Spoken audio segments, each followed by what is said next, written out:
Әйел адамдар жалғыз өзі қажылыққа бара ала ма? Ол жаққа барғанда жаңағы бір қажы атан алайын деп, төлден орын берсін деп, немесе саяхат мақсатында не бар сол Меккеде, ел жұрттың барып жатыр ғой, көріп қайтайын деген секілді. Үлкен қажылыққа қандай дайындықтар қажет? Көрермендердің сұрағы, намаз оқу шарт па? Бізден сұрайтын ең бірінші сұрағы, жолға не алам, қандай киім алам, ақ көйлегімді алсам ба, көк көйлегімді алсам ба деген сұрақтар қойып жатады. Елімізден барып жатқан қажылардың басым бөлігі үлкен кісілер. Ол кісілер ана жаққа барған кездегі ең үлкен өкініші ол қажылыққа жастайынан келсемеді.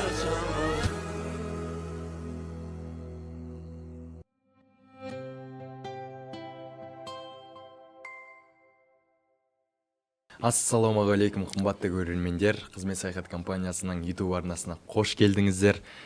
Бүгін бізде қонақта Асылбек мырза, Астана қаласының қызмет саяхат компаниясының директоры.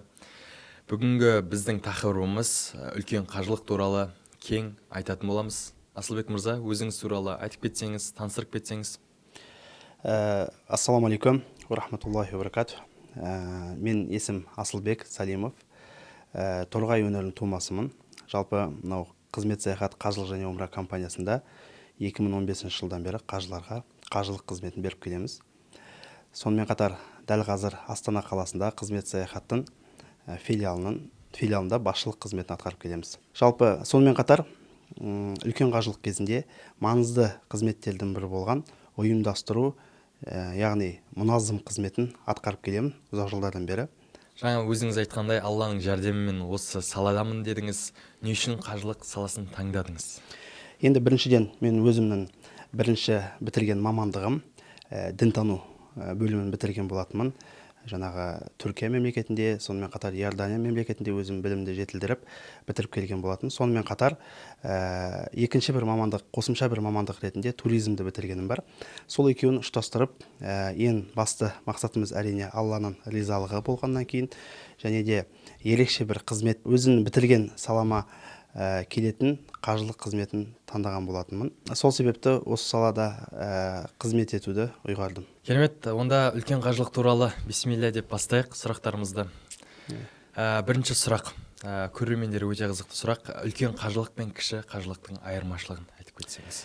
Енді үлкен қажылық ол 5 парыздың бірі болып келеді. Негізі ашықтамасы белгілі бір уақытта, яғни бұл Зүлхиджа айында, белгілі бір мекенде, яғни Мекке қаласы және оның төңірегінде Арафат, Мина, Мүздалифа деген секілді жаңағы бекітілген белгілі бір ғибадатты орындау арқылы Алланың ризалығын іздеу болып табылады. Әрбір мұсылман өмірінде бір рет болса да осы киелі сапарды орындап келуге міндетті. Ал умраға келетін болсақ, ол бір сүннет амалдардан, әрине исламдағы маңызы өте зор. Аллах тағаланың ризалығын алу үшін, Аллах тағалаға жақындау үшін жасалатын бір құлшылықтардың бірі. Және де бұл үлкен қажылық секілді кез келген бір уақытпен бекітілмеген, яғни кез келген бір уақытта жасала беретін құлшылықтың бірі. Тіпті пайғамбарымыз өзінің хадисінде баяндағандай, бір умра мен екінші умраның арасында жасалған күнәлар міндетті түрде кешірілетіндігі жайында баяндалады. Асылбек мырза, рахмет жауабыңызға. Енді қажылық негізі қанша күн болады? Қай жерлерге барады? Толық программасы туралы айтып кетесіз? Жалпы қажылық негізі түптеп келген кезінде 5-6 күнге, әрі кетсе 7 күннің ішінде жасалатын бір құлшылық. Алайда компаниялар әртүрлі қосымша бағдарламалар және де қосымша қасиетті мекендерді зиярат ету мақсатында 10-15-20 күнге дейін ұйымдастырып жатқандар болады.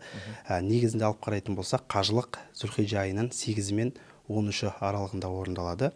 Оны ашықтап кететін болсақ, бірінші әрине ихрамын киіп, алғашқы Мекке Мукаррамаға келген күні жасалатын алғашқы тауаф бар. Бұны тауафы құдум деп айтады. Тауафын жасап болғаннан кейін ихрамнан шығып, Зүлхиджа айының 8-ші жұлдызы, яғни тәруия күні барлық Меккедегі қажылар сол жақтағы қажылық министрлігінің ұйымдастыруымен арнайы автобуспен Мина алқабына қоныс аударады. Мина алқабында сол жерде жасалу керек болған белгілі бір құлшылық ғибадаттарын жасағаннан кейін ертесі күні Құрбан айттан бір күн бұрын Арафа күні, барлығымыз білеміз, барлық қажылар Мина жазығынан Арафа жазығына қоныс аударады. Және де қажылықтың ең маңызды шарты болған қажылық Арафаттан тұрады деп айтып жатады пайғамбарымыз. қажылықтың ең маңызды шарты ол таң атқаннан күн батқанға дейін Арафат жазығында тұру, яғни уақфасын жасап, дұғасын жасау керек болады.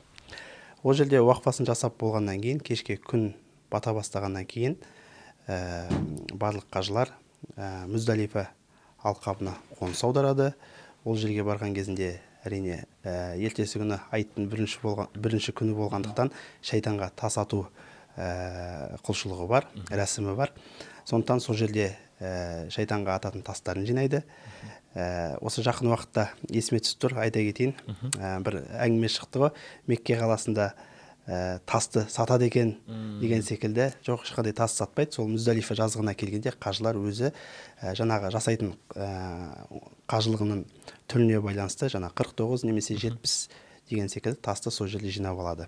Таң намазына дейін ол жерде құлшылығын жасап болғаннан кейін ертесі күні айттың бірінші күні барлық қажылар жамаратқа қарай, яғни шайтанға тас ататын жаққа қарай қоныс аудара бастайды. Сол аралықта құрбандықтар шалынады, ихрамнан шығулар басталады. Алғашқы тасын атып болғаннан кейін барлық қажылар Каба-и Муаззамаға барып, тауафы ифада деп айтып атады, фарыз тауаф деп айтып атады, немесе зиярат тауафы деп айтып атады. Сол жерге барып тауафтарын жасайтын болады, Сафа Марвасымен бірге. Дәл осы тәртіп бойынша айттың екінші күні қайтадан барып жамаратқа, шайтандарға тас ату болады. Үшінші күні де дәл осылай қайталанады. Одан кейінгі Мекке Мүкәррамадан елімізге оралмас бұрын жасалатын ең соңғы қоштасу тауафы, уада тауафы деп айтып атады. Соны жасап еліне қайтуға бастайды.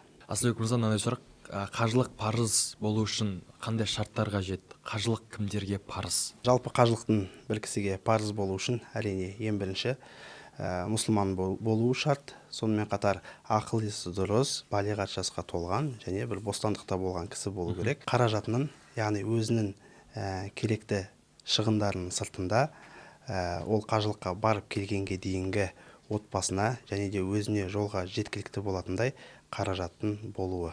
Көрермендердің сұрағы, әйел адамдар жалғыз өзі қажылыққа бара ала ма? Әйел кісілер қажылық былай тұрсын, жалпы кезі келген бір ұзақтықтағы бір мекенге махрамсыз сапар шегуге болмайды. Бұл дініміздің бір салынған тыйымы. Жалпы махрамға тоқталатын болсақ, ол былайша айтқанда бір жетекші десек те болады. Ол жетекші кім? Ол сол әйел кісінің өзінің бірінші дәрежелі туыстары, бауырлары.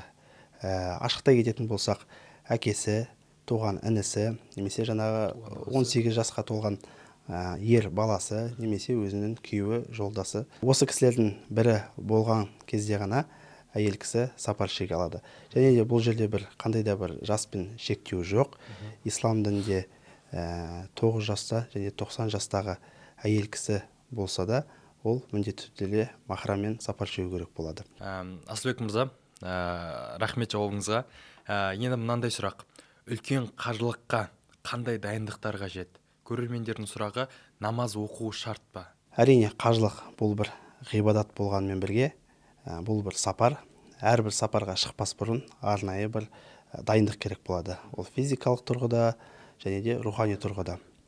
Көбінесе бізге қажылыққа тіркелуге келген кісілер, әсіресе апаларымыз бізден сұрайтын ең бірінші сұрағы, жолға не алам, қандай киім алам, ақ көйлегімді алсам ба, көк көйлегімді алсам ба деген сұрақтар қойып жатады. Әрине, физикалық түрде дайындық керек болады, бірақ жаңағы айтқаным секілді бұл тек қана бір сапар емес, бұл бір құлшылық, бұл бір ғибадат. Сол үшін ең маңызды болған рухани дайындықпен баруы. Әрине, бұл дайындықтың ең біріншісі ол ниеттің болуы. Ал адам баласы жалпы ол жаққа не үшін бара жатыр, қайда бара жатыр, бұны жақсы ұғынып, сезіне білу керек. Өйткені Құран кәрімде Аллах Тағала баяндағандай, қажылықтарында және умраларды тек қана Алла ризалығы үшін тамамдандар, Алла ризалығы үшін жасандар дейді. Сол үшін ол жаққа барғанда жаңағы бір қажы атағын алайын деп, төлден орын берсін деп, немесе жаңағы саяхат мақсатында не бар сол Меккеде, ел жұрттың барып атыр ғой, көріп қайтайын деген секілді ниетпен.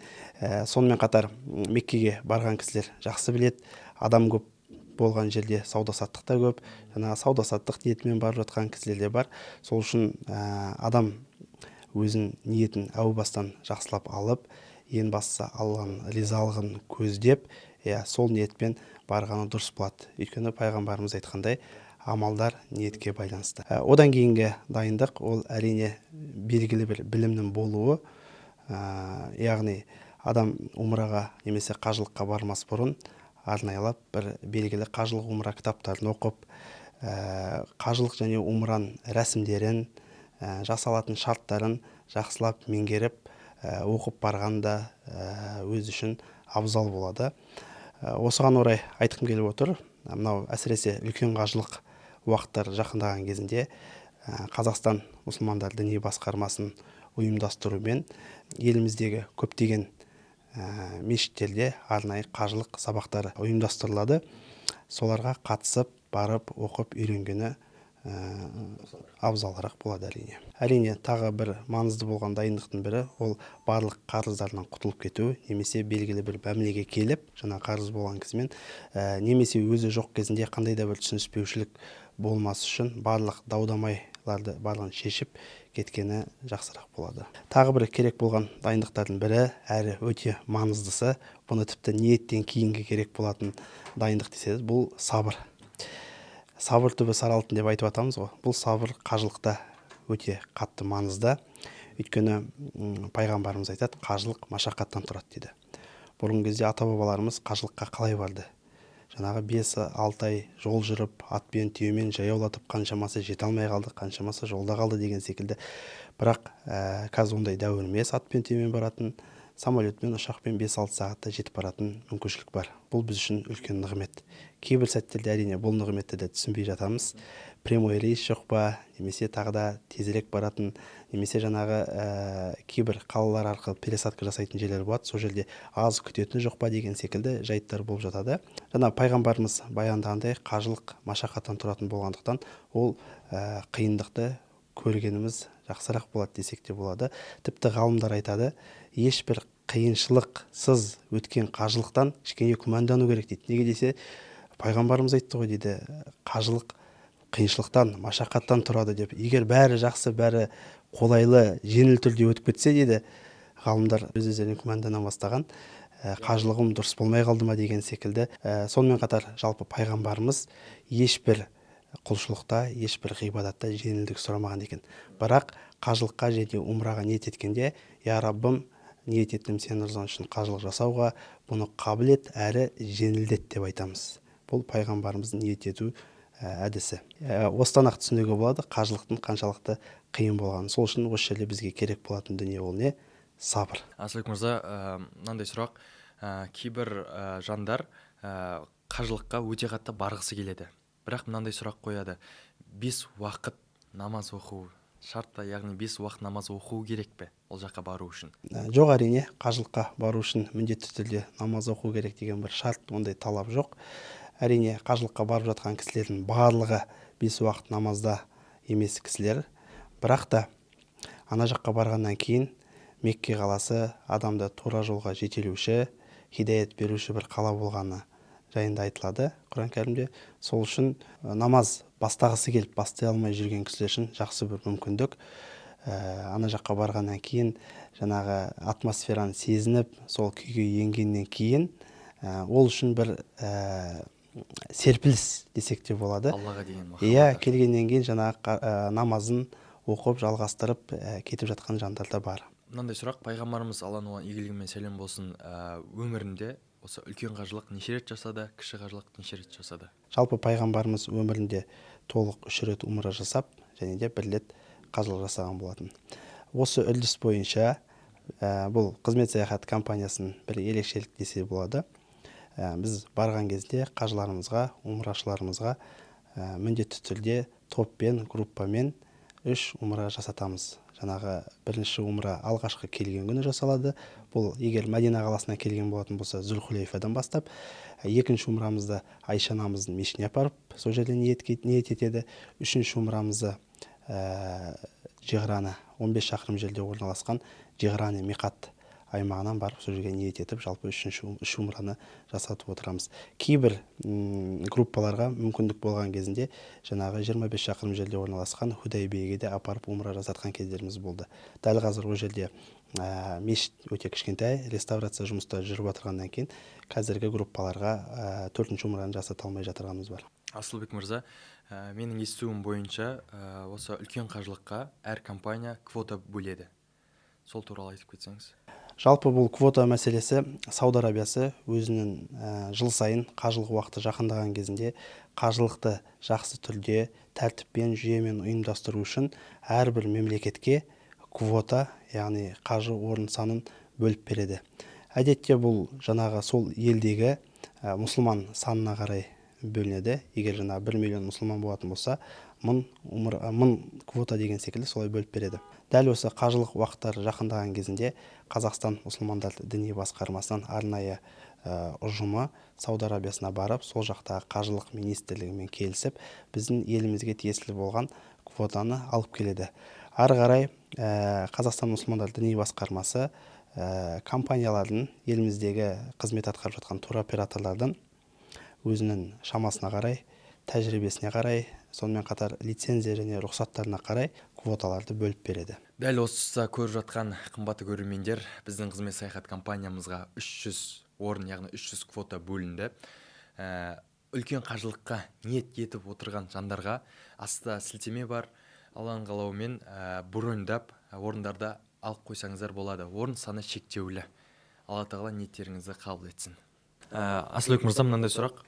Қызмет саяхат компаниясы қай жылдан бастап үлкен қажылыққа біздің қажыларымызды апарады? Жалпы қызмет саяхат компаниясы 2006 жылы құрылғандығын айтқан болатынбыз. Сол 2006 жылдан бері жыл сайын жаңағы айтқаным конкурстан өтіп, қажылық қызметін ұйымдастырып келеді. Бірақ мынау карантин кезінде 2020-2025 жылдары жалпы дүние бойынша қажылық тоқтап тұрды. Қажылыққа бару мүмкіншілік болмады. Сауд Арабиясы жапқандықтан сол 2 жыл қажылыққа апара алмадық. Одан тыс уақыттардың барлығында қажылық қызметін ұйымдастырдық. Асылбек мырза, мынандай сұрақ туындап отыр. Ең бірінші қай сапарға барған дұрыс? Үлкен қажылыққа ма, әлде кіші қажылық умраға ма? Мен ойымша, егер адам жағдай келіп тұрса, ең бірінші әрине умраға барып, көріп, үйреніп, өйткені умраға барған кезінде біз қажылық жасалатын жерлерді апарып экскурсияда көрсетеміз, аралатамыз, түсіндіреміз. Сол үшін арнайы бір дайындықпен барған болады. Өйткені қажылық бұл адамның өміріндегі өте маңызды бір сапар, маңызды бір ғибадат болғаннан кейін арнайы дайындықпен барған. Бірінші умраға барып, одан кейін тіпті ғалымдар айтады, сол жылдың ішінде қажылыққа барған жақсырақ дейді. Неге десеңіздер, умра бұл сүннет бір амал, қажылық ол парыз. Ғалымдардың айтуы бойынша бұл неге ұқсайды дейді. Таң намазын алғашқы сүннетін оқып, парызын оқымай қойған секілді дейді. Сол үшін мүмкін болса, сол жылдың ішінде қажылыққа барған абзалырақты жайды. Бұл әрине жағдай келіп тұрған кісілер үшін. Мүмкін болса, егер жаңа қажылыққа тиындап, тебендеп қаншама жылдан бері қаражатын жинап келе жатқан кісілер, әрине бірінші міндетті түрде қажылыққа барғаны дұрыс болады. Өйткені айта кетейін, қажылыққа бар жатқан кезде жаңа компаниямыз арнайлап қажыларды оқытып, түсіндіріп, жасалатын рәсімдерді, құлшылықтардың бәрін түсіндіріп, сонымен қатар арнайы білікті жетекшілер, діни басқарма тарапынан бекітілген имамдардың баратындығынан сондай да бір қатты бір қиыншылық болмайды. Асылбек мырза, қажылыққа қанша жасқа дейін баруға болады? Жас шектеулі ме? Қажылыққа баруға қандай да бір жас шектеуі жоқ. Кез келген жастағы адам, жағдай келіп тұрған адам бара беруге болады. Әрине қажылықтың парыз болуының шарттары біреуі, ол балиғат жасқа толу. Сол үшін балалар мен нәрестелер балиғат жасқа толмағаннан кейін оларға парыз болып саналмайды. Алайда ата-анасымен бірге еріп бара берсе болады. Ал үлкен кісілер үшін де қандай да бір жас шектеуі жоқ. Кез келген жастағы кісілер барса болады. Бірақ енді жалпы тәжірибеге сүйене кететін болсақ, елімізден барып жатқан қажылардың басым бөлігі үлкен кісілер. Үлкен кісілер. Ол кісілер ана жаққа барған кездегі жалпы байқап жатамыз. Ең үлкен өкініші, ең үлкен айтатын сөзі, ең үлкен өкініші ол қажылыққа жастайынан келсемеді деген секілді. Өйткені бағана айтқан секілді қажылықтың өзінің қиыншылығы бар, өзінің машақаты бар. Бұған үлкен кісілердің денсаулық жағы көп мұрша бере бермегеннен кейін сол жағынан қиналып қалып жатады. Мүмкіндік болса қажылыққа ертерек барып келген, күш қуатын әл ауқатты болып тұрған кезде барып келгені жақсырақ болады. Асылбек мырза, үлкен қажылықта әр компанияның өзінің ерекшеліктері бар. Ал біздің компания, қызмет саяхат компаниясы үлкен қажылықтан немен ерекшеленеді? Жалпы қызмет саяхат компаниясының ерекшелігі, біз қажылық қызметін ұйымдастырған кезінде пакетті толық бір түрде жасаймыз. Оның ішінде жаңағы визасы, авиабилеті, Мекке Медина қаласында жататын қонақ үйін сапасы, және де Әл-Харам немесе Жамаратқа жақын ара қашықтықта орналасуы, және де ең маңызды болған бұл жетекшілік қызметі. Жетекшілеріміз бұл қажылықтың барысында басынан соңына дейін барлық қажыларға жәрдемші болып, солардың қызметінде жүруі, және де қажылық сапарына шықпас бұрынғы дайындықтар, арнайы сабақтар, жиналыстардың ұйымдастырылуы, және де үлкен қажылық кезінде Мина, Арафаттағы шатырлардың жайлы әрі қолайлы болуын біздің ерекшеліктеріміз жатады. Асылбек мырза, өте керемет жауаптарыңызға алла разы болсын. Рахмет көп-көп. Біздің құрметті көрермендерге, үлкен қажылыққа немесе умраға ниет етіп отқан жандарға қандай жолдама бересіз? Құрметті көрермендер, қажылыққа, умраға бару бұл ерекше бір сезім. Сөзбен айтып жеткізу мүмкін емес. Қанша естісек те барып өз көзімізбен көріп, өз тәнімізбен сезінбегеннен кейін ол бәрі бекер болады. Сол үшін егер ниеттеніп жүрген болсаңыздар, мүмкіншілік жағдайларыңыз келіп тұрған болса, тез арада Мекке Мүкәррамаға, Мәдина Мұнаввараға Аллах Тағала баруды баршаңызға нәсіп етсін иншалла. Біз қызмет саяхат компаниясы ретінде әрдайым сіздерге қызмет етуге дайынбыз. Қажыларға қызмет біз үшін құрмет. Ал қымбатты да құрметті қызмет саяхат компаниясының көрермендері, осы видеоның астына ең ұнамды 3 пікір қалдырыңыздар, өздеріңіздің ойларыңыз жазып кетіңіздер. Біз ең топ 3 комментарияны таңдап, сол кісілерге сыйлығымызды беретін боламыз. Алла тағала ниеттеріңізді қабыл етсін. Қызмет саяхат сыйлы.